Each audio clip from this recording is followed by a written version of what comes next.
Greetings comic book fans and welcome to the Dude Cave. I'm Jason and these are my comic book reviews for the second week of November 2015. This week, way this is going to work, we're going to start off with Comics of the Week, which are my five of my favourite comics this week. We then have Rapid Fire Reviews, which are going to be the rest of the books. We then have Rant of the Week, which this week I'll be talking about, are there too many Batman and Superman books? Then we will have our pick of the week, the book I enjoyed most, and we'll end this bad boy with Company of the Week. Which company got the most highest books this week and got the best average score? So we've got 21 books to review in total, so without further ado, let's get into those reviews. So here we are, we're kicking things off with the comics of the week. So we go first to Gotham as we have Batman and Robin Eternal issue number 6, and you know, this issue sees the return of James Tynion IV on the writing duties, and it kind of got me thinking, how easy is it to write somebody else's story, because it seems very much that the architects of this book are Scott Snyder and James Tynion IV, and that they've kind of pretty much planned this book out. And then that, like, when we have other writers on the book, you would imagine, or I'd imagine, that they give them kind of like bullet points. This is the point, these are the points you need to hit with this issue. And they then get about to writing the story and hand it in. And I'm just wondering, how easy is it to do that? Because when you're writing a book, it's your baby.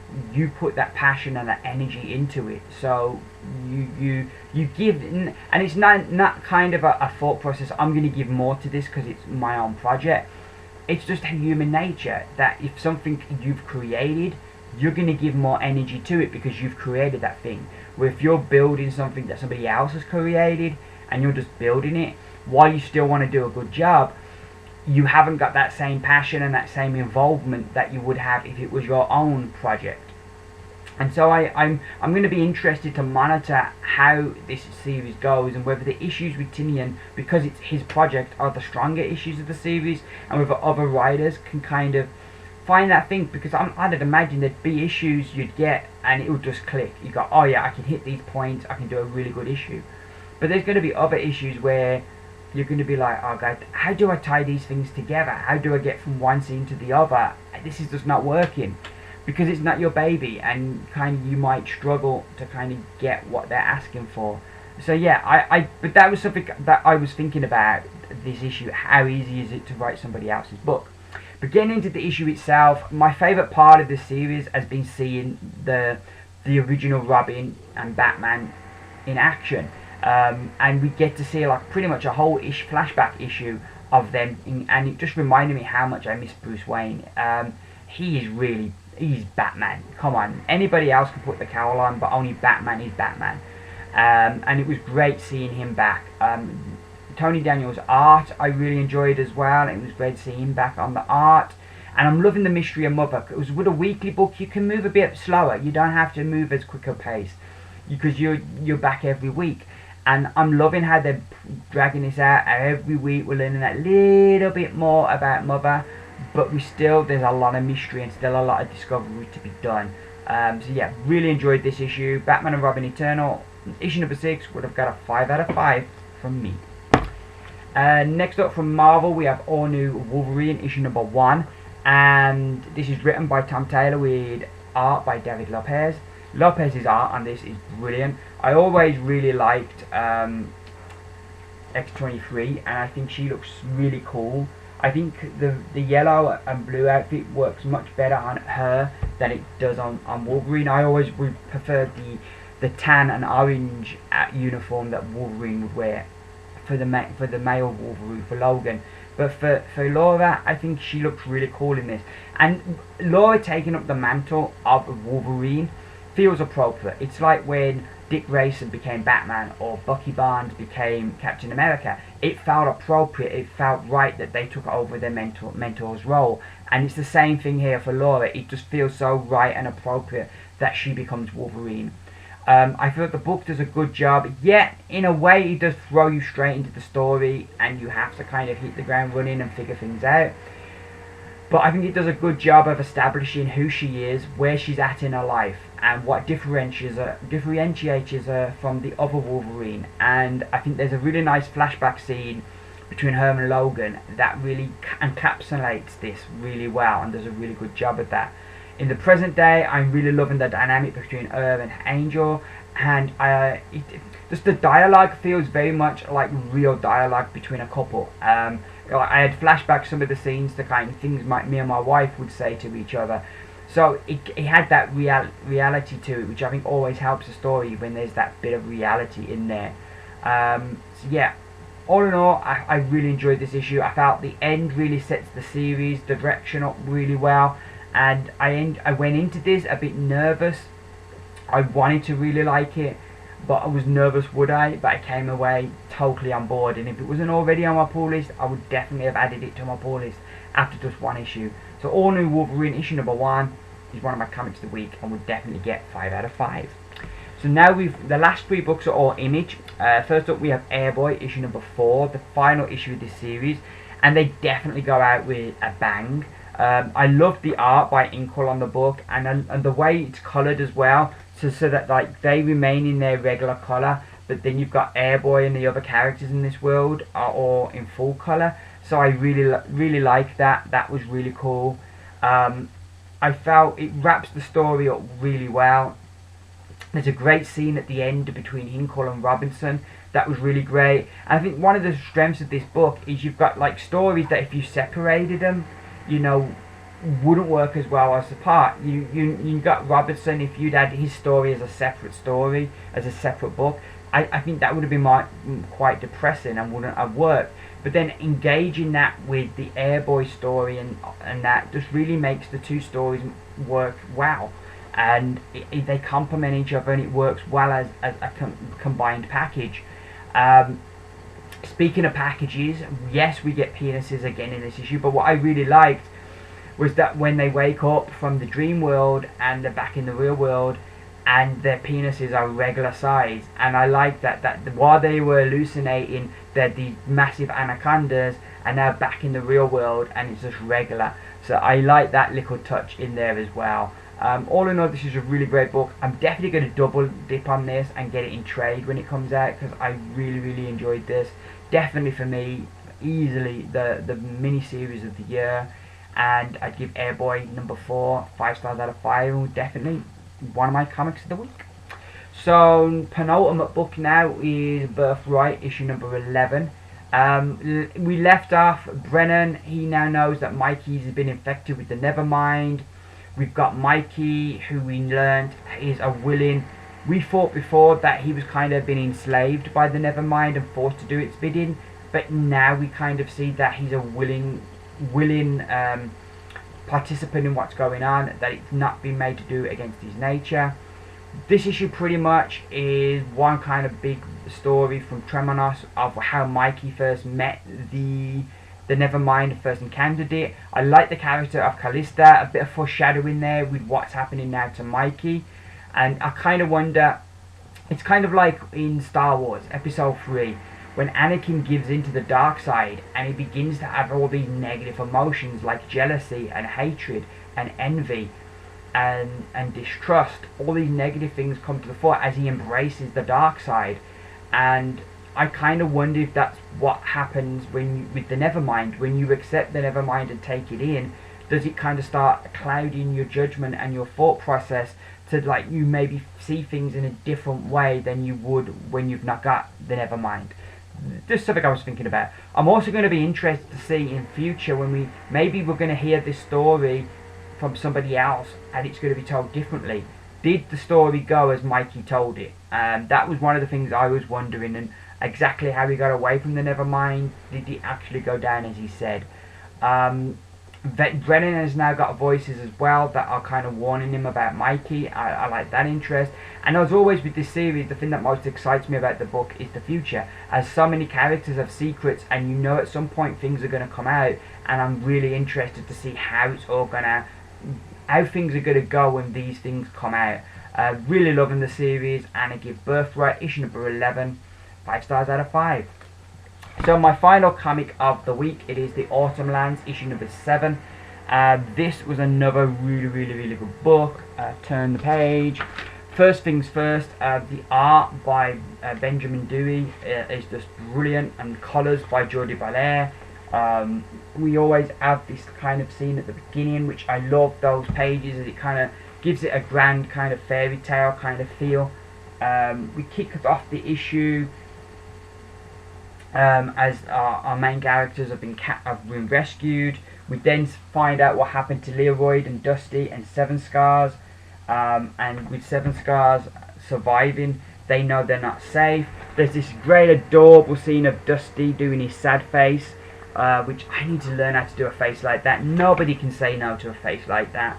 But the art throughout the book is really good, and I love like this thing they do when characters are kind of telling stories. Here Dusty's explaining how magic works to Leroy, and I love how they do that whole effect there with the yellow, and give it kind of a mythic kind of feel, like he's recanting something classic, some kind of mythology or religion. This great scene here with this strange flying ship that Dusty doesn't see for some reason, and you've got the mystery then of what is going on here. But yeah, I just really enjoyed this book. It's an absolute delightful book every time I read it, and Autumnlands issue number 7, and one of my comics of the week, and would definitely have got 5 stars out of 5. So those are my comics of the week. Next up, it's time to ready, aim, fire. It's the rapid fire reviews. So here we are now, rapid fire reviews. This is where I review the rest of the books I got this week. I've got 15 books to review. Last week I did 14 books in 14 minutes. Let's see if we can beat that this week.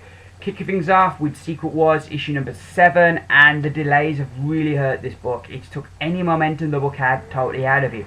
Also, last issue we had a jump in story, which I feel really hurt the story, because so many things just feel, and you'd like, this Prophet is supposed to have been around for months, but we've only seen him for an issue, and already we get the reveal of who he is. We then get like all these sudden alliances and characters turning, and the whole world now don't believe that Doom is God, and all of these things, and it just seems like they've just come from nowhere. But it's supposed to have been built up over months, but because we never saw none of this get built, it does feel like you've missed something here, and I feel that has really hurt the story. I don't understand as well why Doom just doesn't kick ass. Why doesn't he just, all these people non-believers, why doesn't he just smite them all? We've seen he's got the power, so why doesn't he do this? The tie-ins as well. We have Apocalypse in the backcourt fighting, but he was killed in his own book. So how's he here when in the tie-in book he died? I didn't get down. That kind of then makes you think, well, what was the point of reading those books if they can't keep that little bit of continuity going? However, the art is great here by Ribic. He does a really great job with, as basically we've got World War Battle World, as the characters now are in this giant battle. Those that believe Doom is God, and those that are non-believers fighting it out. The opening as well I really liked, even though it did feel like the Prophet had come from nowhere. But yeah, so I felt the book, there was some good, there was some bad, so I'm going to give it 3 stars out of 5. Next up we have the Goddamned issue number 1 from Jason Aaron, with R.M. Guerra on art. I went into the book, I'd never read any Aaron's indie stuff, so I was really excited to read this, and it was not what I was expecting. If you wanted to see a prequel to Noah's Ark made in kind of a violent action movie, this is definitely the book for you. I like that the world feels realistic for where we're at the time, and the characters and the way they interact feels very authentic. The main protagonist being Cain was a real surprise, but it makes sense. He's like been cursed by God because he invented murder, so he's been cursed to roam the earth, and he's not able to be killed by man or injured, so he can heal. So I liked his character, and I'm wondering how he's going to tie into this whole story. But I enjoyed, you know, what him being in it was a really good surprise. The end of the book, we get Noah turn up, and some people are probably going to complain because he's got slaves and he's got all these animals in cages and stuff. But it kind of makes sense. If he's going to build this giant boat, they're going to have slaves. And slavery was something that was perfectly acceptable in Bible times. There are bits of the New Testament where it goes, like, if you are a slave, be the best slave you can be for your master. And it's kind of like, so you're saying it's okay to be a slave? Kind of that thing you're thinking, surely, you know, slavery's wrong, but that's our modern day viewpoint. In them days, it was perfectly acceptable. So it makes sense that he would have slaves to build this boat, because he ain't going to build it himself, is he? As so often been kind of, we have the idealistic view of Noah kind of presented of this person, and yeah, he may have been a good man, but he still was living in times where things were accepted, and it was a different world at them times. So slavery was something that would be accepted, and he and his sons aren't going to build a boat by themselves as big as it would needed to have been to accommodate everything that they would need to carry. So I like this, that it gives kind of that realistic tinge, and it definitely was a book I enjoyed, and I'm going to give Goddamned issue number 1 5 stars out of 5. Next up we have Darth Vader issue number 12. I'm loving Tanoff in this book, but I'm kind of wondering how much does he know, because like we sort of get to see Carbon is also on to Vader. So was it Carbon or Tanoff that had that probe droid watching Vader when he met with Alpha? You know, that's the thing that I'm kind of wondering, what's going on, who is in on the know here. You just don't know. I love how Vader's been written in this, and how manipulative he can be without using the Force, but then how badass he can be at other times, I feel is really good. And I'm really liking the character of Dr. Alpha and her realistic fear of, like, she could get killed at any time having this alliance with Vader. It isn't going to end well for her, and it's kind of like every time she meets him, it's just, oh, I get to live for another day. But really enjoying the book, and I give it 4 stars out of 5. Next up we have Darkseid War Green Lantern issue. It's a one shot. I enjoyed this. I like the structure of the story because it really fooled me. I thought that the way it was going to go, how he was going to get his powers, and then going to become a god and restore the lanterns, and it kind of works in it takes a twist I didn't expect, which I always like that.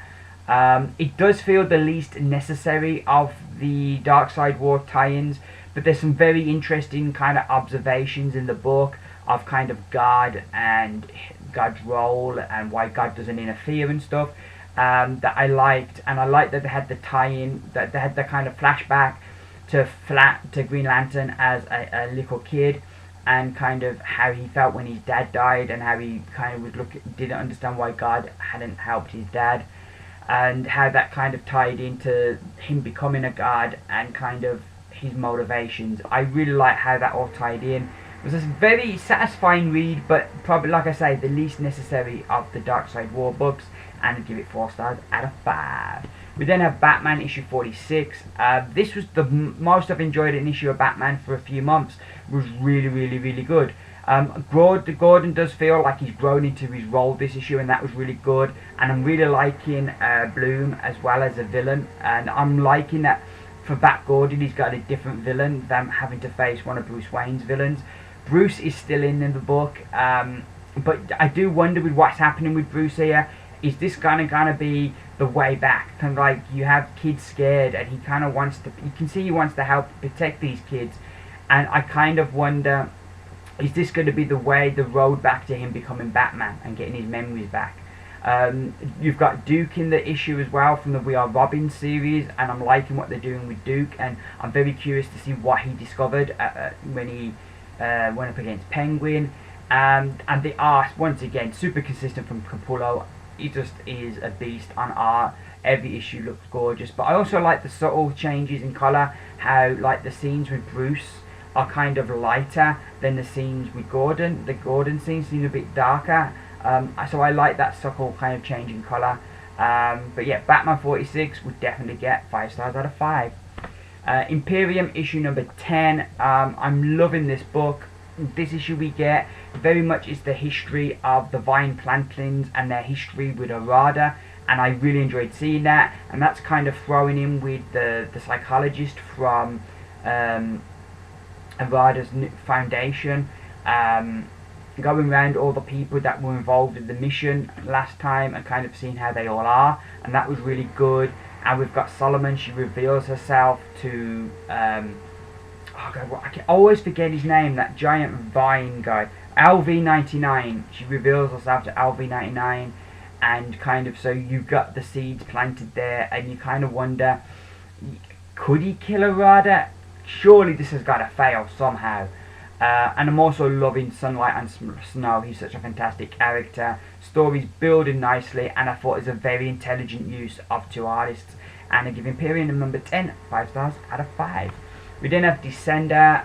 This picks up the story. I'm really loving the direction of the book, and it's all developing nicely. We're introduced to a new character, where we get a reveal into who he is, which I think halfway through the issue I kind of figured out who he was, but I didn't know for sure. I have mixed feelings on the art, but all the story is really strong, and I give Descender issue number 7 4 stars out of 5. We then have Unity issue number 24. This wraps up the story. It's action-packed and fast-paced, doesn't waste a second. I felt the art does let the story down. I didn't think the art was as strong, but I think this was a really standout issue for Ginger and Malcolm, who both really have their standout moments here and show that they can be trusted now. And I pretty much like how he wraps up, and I'd give Unity number 24 4 stars out of 5. We then have Batman Superman issue number 26, and I kind of had a chuckle how Batman makes a surprise appearance in his own book. That was kind of funny, but I like the story, and it really gets across that the stakes for these characters are high. I love how Red Hood is written in this issue, and his interactions, and the interactions of all the characters really in this issue I thought work well. But we have 2 artists and 2 inkers, and that really did affect the book, as it just, I think at least if you'd had the same inker, there would at least be that consistency to the book. But the fact that you have 2 artists and 2 inkers, even though I think it's one of the artists inking his own thing, I think that does hurt the book. And I'm going to give Batman Superman issue number 26 4 stars out of 5. So next up we have Batman Beyond issue number 6. This is the conclusion we should have got to Future's End, as we get the final showdown between Tim Drake and between Brother Eye, and this is the conclusion we should have got. And I don't understand why they didn't just have Future's End be 6 issues longer and have this be the book, and then this book could have kicked off with how the world's going to cope now after all of what happened with Brother Eye. I thought that would have been a much more enjoyable kind of story than because it would have given a much more satisfying end to Future's End. Which the way it ended was just very disappointing, because you felt you hadn't got a complete story. There are some lovely twists and turns in this issue, some I didn't see coming, and it's going to be interesting to see what happens next, because this very much felt like an end rather than, yeah, the Backles one, now we go on to the next bit. It does very much feel like an end. Even so much so that I had to go and look and check that there's an issue 7 coming out. But I'm still really enjoying this, and I give Batman Beyond issue number 6 4 stars out of 5. Now, in a galaxy far away, we've got Star Wars Chewbacca issue number 3. The art of this is just gorgeous by Phil Noto. He does a great job here. The character of Zorro is really growing on me. I don't find her as annoying as I did the first 2 issues, and I feel Chewbacca's really done well in this issue, and they really are able to, like, things from his past, they kind of put in there to kind of really illustrate why certain situations he's not quite so comfortable. So yeah, it's a light book, but a book I'm really enjoying, and give Chewbacca issue number 3 4 stars out of 5. Next up we have the Thors issue number 4, the final issue, and this does a really good job, and it does something that the other Secret Wars Battleworld books don't do. It actually ties in to Secret Wars. At the end we have the Goddess of Thunder show up and kind of convince the Thors that Doom is not God, that he's a false God, and that they need to defeat him to take back, you know, their worlds. So so it really felt like, yeah, this is, but at the same time as it joins up, and it feels like, yeah, it's joining up and it's part of this world. At the same time, it does conclude the story really nicely, and I liked how it combined the two things that it did. So that was good. The art was fantastic, and the art was fantastic in this.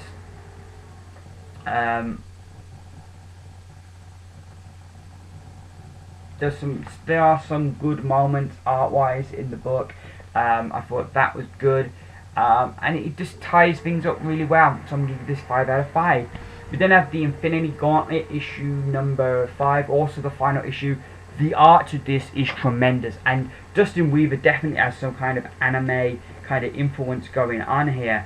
The art by itself would have been brilliant anyway, but like, they used the gem to make themselves into this giant robot. I'm trying to find the page. You can never find a page when you want it. Yeah, like, they kind of turn into this giant Nova robot, and just the way the panels are laid out, it just reminds me of like anime and manga. So I really like that influence from Justin Weaver, and I thought that they create some really cool scenes. There was some clever use of the reality gem that I really liked, and I was really enjoying the book. The art's really great, but when the book gets to the end, it feels unfinished. It still doesn't feel like this was set on Battleworld. It doesn't feel part of that world. It's just like an Elseworlds kind of story. So there's that, and then kind of also it feels unfinished. There's characters' fates we don't get to see. And so yeah, it does feel at the end a bit unfinished, and but getting to that final point was a pleasant journey, and I'm going to give it 4 stars out of 5. So our final book for, we've got 2 final books left. We've got Captain America White issue number 4. Really loving this series. I love the whole setting of World War II. I'm loving Captain America, Steve Rogers, Nick Fury. It's just, everything is really good. I do kind of, in so many books lately, it's kind of, I feel they're overplaying this whole thing of a Cap and how will I do without Bucky. I can kind of forgive this book a bit, because it is kind of like Cap telling a tale just after he's woke up and he's realised that Bucky's gone. Bucky's dead, and he's dealing with that loss, and he's got a bit of survivor guilt. So I can kind of cut him some slack, but I know from other books I've read lately, I think they've overbuilding up this kind of bond between Bucky and Cap, and it's going a bit too far. It's kind of, you know. However, I can kind of cut him some slack in this book. The art's great and works well for the series, and it's just been a really enjoyable book, and I'd give it 4 stars out of 5. So our final book's a book I went back to get. It is Superman American Alien issue number 1, written by Matt Landis with art by Nick DeGatta. The art's really good. He draws a really adorable young Clark Kent. Basically what the story is it's set, Clark Kent's a child and he's been raised by the Kents, and his powers are beginning to develop, and I'm trying to find a good page to kind of show. He's trying to, his powers are beginning to come on, and he's trying to learn how to control them, and he's getting scared, and his family are trying to help him. And it's a really interesting take, how scary and harrowing it must have been for him. I can't remember us having a Superman origin story like this before, and I feel it really adds a lot to Superman and makes Clark Kent really likable, even though he's got these abilities. And it was just so great to have a book with the Kents in again, because like in the main DC continuity, they're dead. So it's really great that they're back here and that they're part of his story again. Even this is, I don't think this connects with the main DC universe. I mean, it's just its own thing, which I don't mind so much, because I think it's great then, because we can get things like the Kents, which we've lost with the main DC continuity, and we can have them back. So Really enjoyed the book. Initially I wasn't going to pick this up, but after I heard who was writing it and I'd heard the good reviews for it, I thought I'd try it out, and I'm glad I did, and I'd give it 5 stars out of 5. So there we go, those are my books. Not as good this week, we've done it in 18 minutes nearly. But yeah, those are my reviews.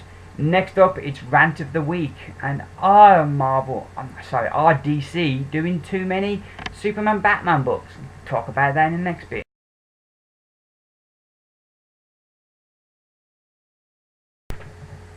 So here we are for my Rant of the Week, and this week my rant is on DC Comics and whether are they doing too many Superman Batman books, and my kind of thing is I think they are. Earlier today I was looking at the solicitations for February from DC Comics, and you had books coming out. You had, like, there was the main Batman book, there was Batman and Robin Eternal, which is a weekly, so that's 4 books a month that are coming out of that at least. You've then got Batman Superman, you've got Batman Detective Comics, Batman Teenage Mutant Ninja Turtles, Dark Knight 3, Master Race, Batman Europa, the last issue of that. You've then got kind of all the Bat Family books like Robin, Son of Batman, you've got Grayson, you've got Batgirl, you've got, possibly you could put Red Hood on Arsenal in there as well as kind of a Bat Family book. So that's, like, I think pretty much that's a lot of books just to buy on their own. And then if you also like Superman, you've got Superman American Alien, you've got Superman Lois and Clark, Superman Action Comics, Superman Batman Superman, you've got Superman Wonder Woman. So like those 2 characters alone, you're easily getting into double figures with their characters' books and tie-in books, and there might even be a few I'm missing out there. And it's like, I can understand on paper why DC would make the decision to do so many books, because I can imagine you look on paper and you look at what products are selling well, and you see these Batman Superman books have a fan base there and are popular, and they're going to sell well. So you decide, yeah, we're going to do this, we're going to sell a lot of these books because they sell well. So we're going to do more variations on these books because they do well. And I can understand that, but then you've got to look at the reality of the situation, and people have only got so much money to spend on comics. And yeah, you want to try and entice them to spend more, but there's a point where you can stretch it, and there's a point where that's as much as I can get. And if like, say, and I'm being generous here, if maybe a third of the books you publish are based off on 2 characters, how are the other books going to sell? If you've got fans and they love those characters, so they spend all their money buying every book with those characters in, how are they going to have enough then to look at your other books? How are other books going to find a home? And there's other books that are popular currently: Arrow, Flash, Supergirl, TV shows that are all doing really, really well. Yeah, you know, Green Arrow has just kind of really gone down in quality to where it was a year ago. Likewise with the Flash, and they haven't even got a Supergirl book out. Why not put more energy into those characters and making those books strong, you know, so that people will want to buy these other books? You know, why, instead of bringing out more and more Batman books, for example, if they want to do something, there's characters that they could do. For example, Robin, Red Robin, Tim Drake. Since the New 52 kicked off, I've wanted a Tim Drake book.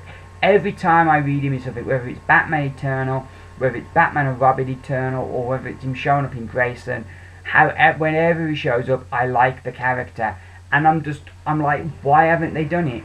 You know, Shazam's another character who I think would be great in his own book. And you look at it and you think, instead of having so many Batman and Superman books, why not invest more in the rest of your universe? You know, why not make, if you want to feature them characters, why not have a Batman team-up book where you have a story arc and Batman will team with a different character in each story arc, or do the similar thing with Superman? You know, and it's kind of like that way at least you're getting other characters are getting the rub off them. And so you might have Superman and Swamp Thing and they have a 6-issue series, 6 issues, and they have a story. And then Superman moves on, and he teams up with, say, with Constantine, and you have a 10-issue story, a 6-issue story with Constantine, and then Superman and my mind's gone blank. Superman and Deathstroke, say, and they have a story for 6 issues. And then you do a similar thing with Batman, and you have Batman team with Wonder Woman for a 6-issue story, and then Batman teaming up with, Shazam for a 6-issue story.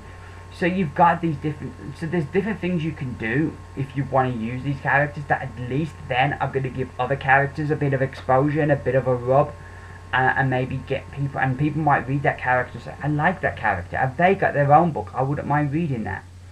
But and the way they do it as well, if you're going to have so many books, why not as well, and here's another idea, cut down the number of Batman books set in the regular universe. So say you only have like for Batman himself, you drop the Batman Superman book, and instead you just have the main Batman book, the Detective comic book, and they're your 2 books in the regular universe with Batman, and maybe the weekly.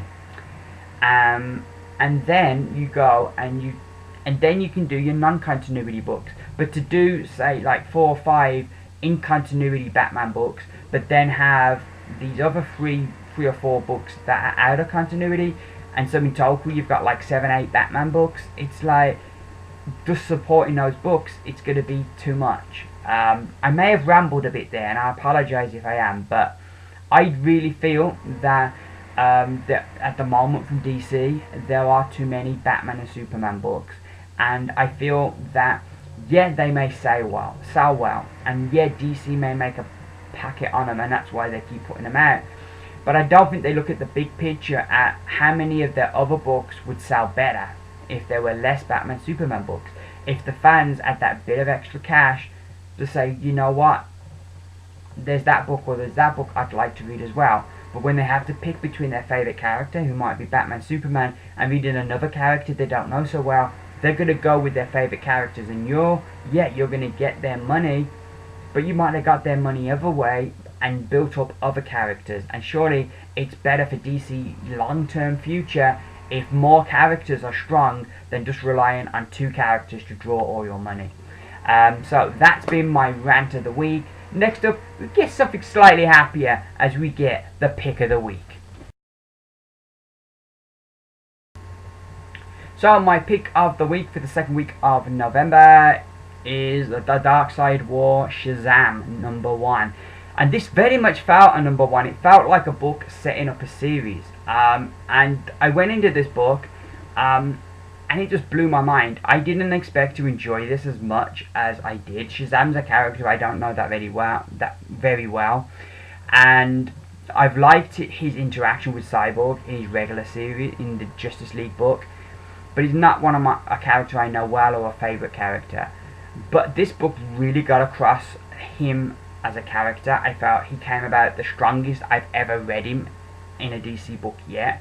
It definitely, like I've said, feels like a beginning. I love the reveal of Zanus and who he is, and I thought that was really cool. I like the whole idea of that these gods that gave Shazam his power, the connection has been broke with them because of Darkseid's death, and now the wizard has got these new gods to kind of provide Shazam with his power. The art by Scott Collins was fantastic in the book. An artist I've not heard of, but I feel he does a really, really great job here. I'm trying to find like a nice page to show you, but yeah, the art here is really great. There's a great job of getting across who Shazam is,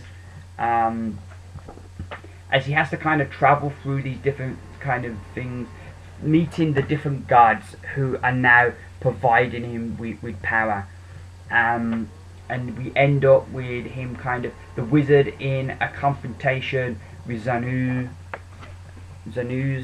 and he needs Billy Batson to help him defeat Zanus, but Billy does things in his own way. But I thought the art was tremendous, the story was a lot of fun and built nicely, And by the end of it, I was really hungry for a Shazam ongoing. And if they don't do it as Shazam ongoing after this, which we've got the solicitations up to February, and as of yet, there's no ongoing.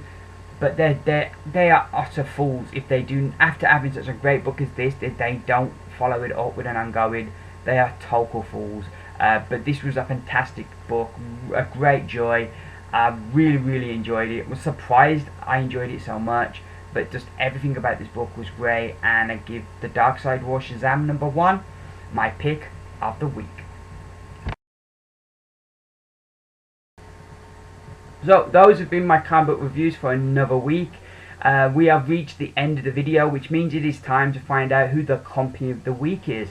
What company of the week is, for example, I take the books from Marvel, I add the scores together that the Marvel books have got, I then divide by the number of Marvel books that I've reviewed, and it gives me an average score. I do the same for DC and the Indies, and then we see which one got the highest average score, and they are the company of the week. So this week, in third place, we have Marvel with an average rating of 4.1. In second place, with an average rating of 4.5, we have DC Comics. So, the company of the week are the Indies with an average rating of 4.7, which is quite impressive. And the Indies this week were represented by Image and Valiant. I think those are the only two indie companies this week. But it was a very strong week. It's been the hardest week I've had to decide since I started doing this, to decide my 5 comics of the week. It was really tough. I could have easily, there were easily about 8-9 books I could have had in comics of the week. So it was a very good week. I love it when we have weeks like this where there are so many strong books, and even the books that got 4s, they were still some good books there. Still some very good books that got 4 stars. So anywho, that's me done for another week. The future pick of the week is, I'm going to continue doing that to the end of the year. It doesn't really make much sense to me to do comics of the week and pick of the week as well, because it seems like they're the same thing. But because I've done like a pick of the week every week, I want to continue that to the end of the year. So I'm going to keep doing pick of the week, but then from next year, when next year kicks in, which is only a few months away, it's scary when you say it. But when that kicks in, the new year kicks in, I'm going to stop doing pick of the week, and we're just going to have comics of the week instead. The other thing is, the other change that might be upcoming is I might not be doing my comic haul videos anymore, my dude's comic haul video, simply because like I started working nights. My night shift is on a Tuesday, first night shift on a Tuesday. So I go to work on a Tuesday, I come home, I get a couple of hours sleep, get home at 7, finish work at 7, get home for about 8. I'm upstairs, had my breakfast, upstairs, get in bed about half 8, sleep from half 8 to 12, get up, go and get my comics, do my video, go back to bed for a few hours, get up, get tea ready for when the wife gets home, and then I just chill looking at my comics until it's time to go to work. And so like, I'm just really tired when I get up, and I found the last 2 comic haul videos, I don't feel have been good enough. I feel that because I'm tired, they've been very short, and I'd rather not do them than put something out that I don't feel is up to scratch. I'm going to keep doing them for a few more weeks and see how I go, and see if I get used to the whole night thing. And if maybe, a few weeks and I've got used to it, maybe then the quality will come back. But if the quality doesn't come back, I'm going to stop doing them. So that's something I'm definitely looking at. But I'm going to keep doing my comic book reviews. I'm really enjoying doing the new format. I hope you watching the videos are enjoying them as well. I will be back. I'll definitely be back on Wednesday with a haul video. 14 books I'm picking up this week, all off my pull list. So I'm looking forward to that, because we've got issue 2 of Extraordinary X-Men. That's going to be good. So yeah, there's some good books coming out this week. Then we've got I don't know when, 14 books, it might be up sooner, but at some point over the weekend, early next week, I'll be back with a comic book reviews video. Thank you very much for watching. Please, if you like this video, give me those beautiful thumbs up, and all that's left to say is that I've been Jason. This has been my comic book reviews from the Dude Cave. Bye for now.